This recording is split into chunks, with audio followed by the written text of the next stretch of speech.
আমাদের আজকের এই বিক্ষোভ সমাবেশে আমাদের মাঠ পর্যায়ে আসার কথা ছিল না, কিন্তু বর্তমান সরকারের উপদেষ্টা মণ্ডলীর এক উপদেষ্টা এক ধরনের বক্তব্য দেয় এবং সারা বাংলাদেশের 22 লক্ষ কর্মচারী তাদের মনক্ষুণ্ণ মনোভাব নিয়ে আজ আমরা মাঠে নামতে বাধ্য হয়েছি।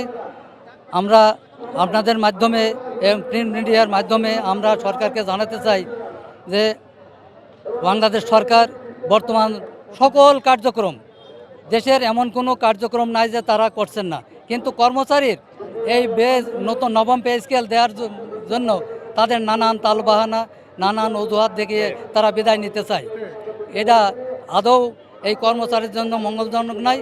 বর্তমান কর্মচারীরা ভোকা এবং কি অবস্থায় আছে আপনারা নিজেরাই জানেন, এবং আজ 11 বছর হতে চললো, এর মাঝেও একটা পে কমিশন হওয়ার কথা ছিল, হয় নাই। বর্তমানে এখন এই 10 বছর পার হয়ে 11 বছরে পড়েছে। এই বর্তমান সরকার যদি আমাদের পে কমিশন না দেয়, বর্তমানে আগামী 12ই ফেব্রুয়ারি নির্বাচন, প্রত্যেকটা নির্বাচন কেন্দ্রে আমাদের কর্মকর্তা কর্মচারী নিয়োজিত আছেন। আমরা এই দাবি যদি আমাদের সরকার বাস্তবায়ন না করে, আমাদের কর্মচারীর পক্ষ থেকে এবং কেন্দ্র ঘোষিত যে কর্মসূচি আসবে, আমরা সেই সিদ্ধান্ত মোতাবেক নির্বাচনকে আমরা প্রতিহত করব না, কিন্তু কর্মচারী নির্বাচনকে আমরা বয়কট করব। আমরা চাই না যে আমরা পেটের ক্ষুধা রেখে আমাদের একটা হেয় করে এই যে একের পর এক আমাদের তালবাহানা করে ঘোরাই নিয়ে বেড়াবে, এটা তো ঠিক না। আর তাই আপনাদের মাধ্যমে আমরা জানাতে চাই যেন সরকার 31শে জানুয়ারির ভিতরে গেজেট প্রকাশ করে এবং 1 জানুয়ারির ভিতরে 2026 তাদের বক্তব্য ছিলেন যে তারা আমাদের বেতন দিয়ে দেবে, পে স্কেল দিয়ে দেবে, কিন্তু অদ্যাবধি এখন সেটা তো দূরের কথা।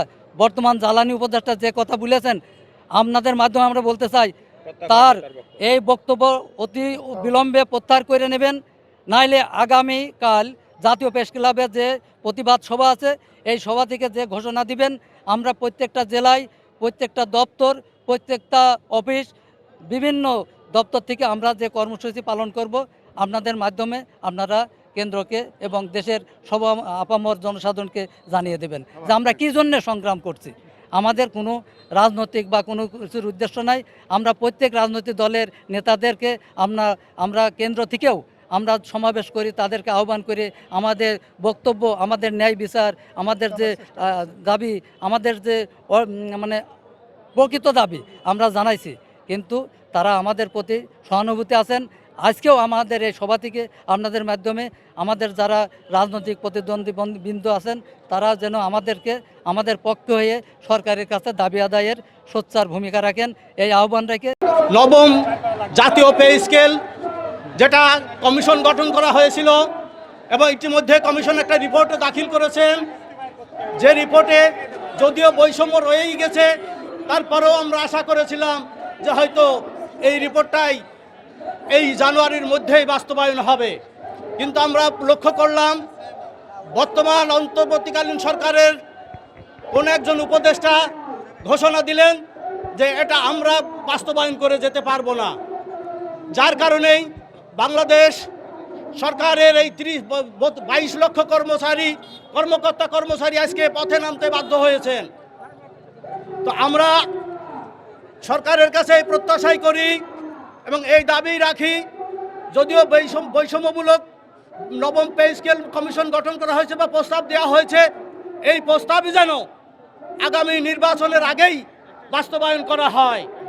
আর যদি না করা হয় তাহলে আমরা এই কুষ্টিয়া 48টা সরকারি গভর্নমেন্ট অফিসের পক্ষ থেকে ঘোষণা দিতে চাই, যদি কেন্দ্রীয়ভাবে কোনো ঘোষণা নাও আসে, তাহলে আমরা এই নবম পে স্কেল বাস্তবায়নের লক্ষ্যে কুষ্টিয়া থেকেই প্রথম আন্দোলন শুরু করব, যাতে করে আমাদের এই বাস্তবায়ন হয়। আমরা কেন্দ্রের অপেক্ষায় থাকব না।